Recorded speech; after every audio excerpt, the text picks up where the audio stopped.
My name is Jessamay D. Tagbo from Group 5, and for today's video, we are going to do an oral performance by Tetrad of Lesson 4. So, let's get started. Question number 1. What is the difference between plant anatomy and a plant physiology? Discuss thoroughly. Plant anatomy refers to the detailed structure of a plant, leaf, stem, roots, flowers, and fruits, while plant physiology is concerned with the processes that occur within the plant that account for it being alive and productive. Plant anatomy is the study of plant organ tissue and cell structure. Anatomy, as applied to plants, primarily refers to structures visible using a high-powered light microscope or electron microscope. Anatomy is the study of internal organs in zoology, while plant physiology is the study of plant metabolic processes. A brief description of plant physiology is provided, focusing on photosynthesis.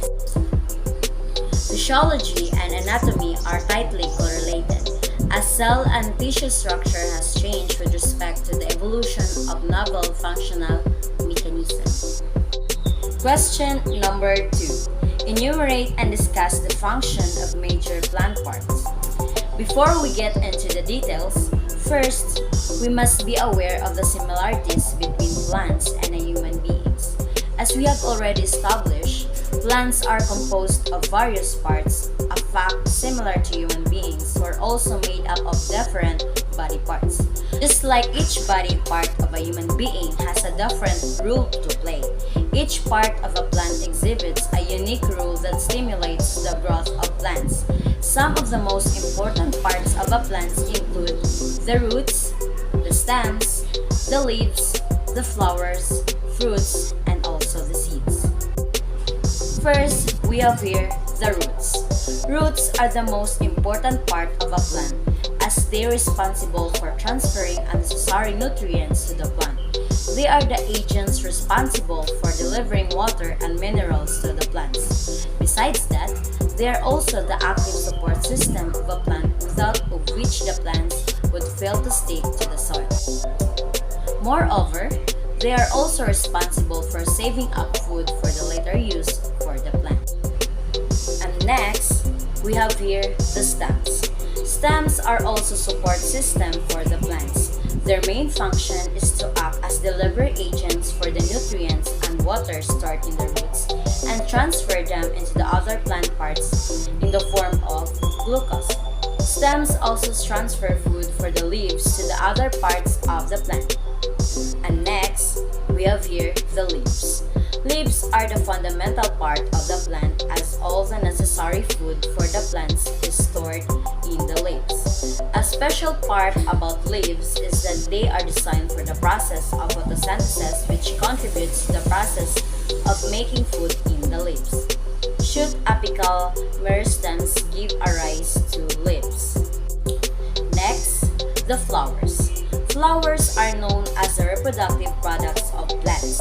They are mostly responsible for producing fruits. The process is like this. The ovules present in the flowers get fertilized and produce fruit. They also contain pollen, which help in the pollination of the flower. After the combined process of fertilization and pollination, the ovules get transformed into fruit. Flowers offer an almost infinite variety of combinations in terms of color, size, form, and anatomical arrangement. And lastly, we have here the fruits. Fruits are the products of reproduction in plants, the most essential component from which reproduction starts. It is the seed is represent of a fruit. Therefore, they act as a protective layer for seeds. A fruit's primary role is to disperse seeds and allow the plant to reproduce. As a result, regardless of whether the fruit is edible, sweet, or soft, all flowering plants produce fruit. Question number 3. What are the parts found in a shoot system and a root system? The shoot system of a plant consists of leaves, stems, flowers, and fruits. The root system anchors the plant while absorbing water and minerals from the soil. The roots of the seed plants have three major functions: anchoring the plant to the soil, absorbing water and minerals, and transporting them upwards, and storing the products of photosynthesis. Some roots are modified to absorb moisture and exchange gases. Most roots are underground.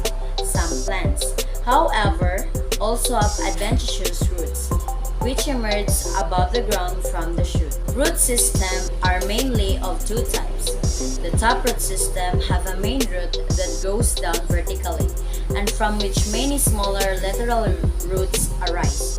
Tap roots penetrate deep into soil that are advantageous for plants growing in dry soils. Tap roots are typically of dicots such as dandelions. Fibrous root systems are located closer to the surface and have a dense network for roots. Fibrous root systems can help prevent soil erosion. Fibrous roots are typically for monocots such as grasses. The root system of a plant constantly provides the stems and leaves with water and dissolved minerals. In order to accomplish, the roots must grow into a new regions of the soil. The growth and metabolism of a plant root system is supported by the process of photosynthesis occurring in the leaves. Number 4 question. What is the difference between xylem and phloem? Describe the movement of substances in xylem and phloem. Xylem, tissue responsible for carrying water and nutrients from the roots to the leaves. It is located near the center of the stem.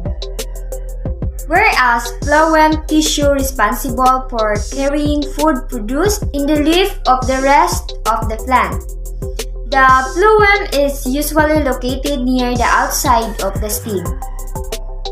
The xylem distributes water and dissolved minerals upward through the plant, from the roots to the leaves, and the phloem carries food downward from the leaves to the roots. Number 5 question. What is an annual growth ring? Annual growth rings are the circular rings found on the end of a log or tree stump. Each set of rings signifies 1 year of growth. Each year of growth has two distinct growing seasons, spring and summer. In the spring, trees take advantage of all the moisture in the soil and conduct large capacities of sap. Number 6 question. Describe each the internal structure of the leaf. Epidermal cell, palisade mesopale, spongy mesopale, stomata, and guard cells. Epidermal cells, one layer on upper and lower surface of leaf, produce waxy cuticle to protect leaf. Palisade mesopale.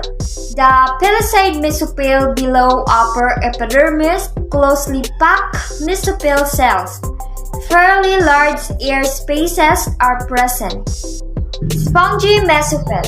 Spongy mesopale is the beneath palisade layer and closely packed.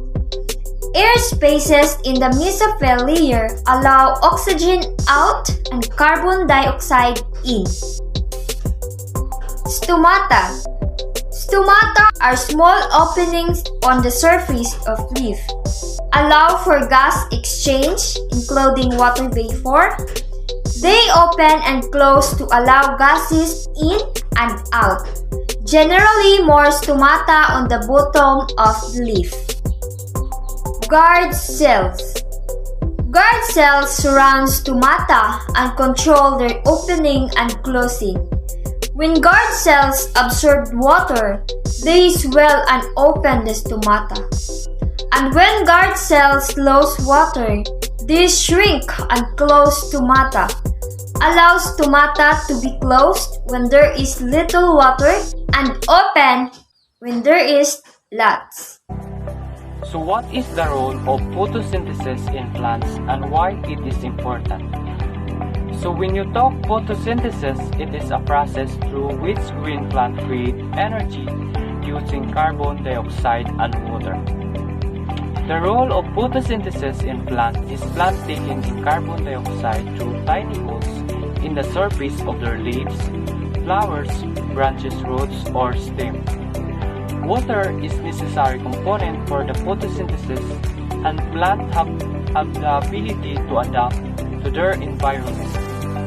While most plants use roots to collect water, those living in arid conditions have special structures that allow them to collect what water is available and to store it for drier times. So number 8. Explain the water movement of plants. The water movement of plants first is water passively transported into roots and the xylem. Second, the forces of cohesion and adhesion cause the water molecules to form a column in the xylem. Third, water moves from the xylem into mesophyll cells, evaporates from their surfaces, and leaves the plant by diffusion through stomata. The factors needed for plant growth and the 5 plant growth hormones and discuss each. So let's start. The factors needed for plant growth are light, air, water, other terms hardiness and wilting.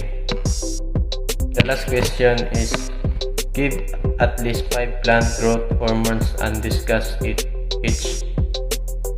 Number 1. Auxins, growth hormones produced by the apical meristem.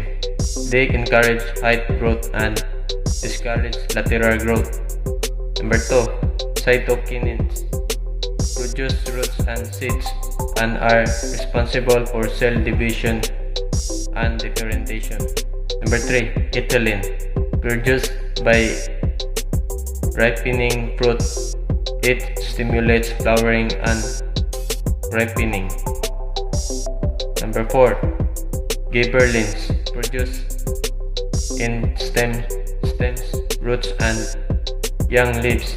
They are responsible for intermodal elongation. And last, abscisic acid, found in seeds, a hormone which inhibits growth.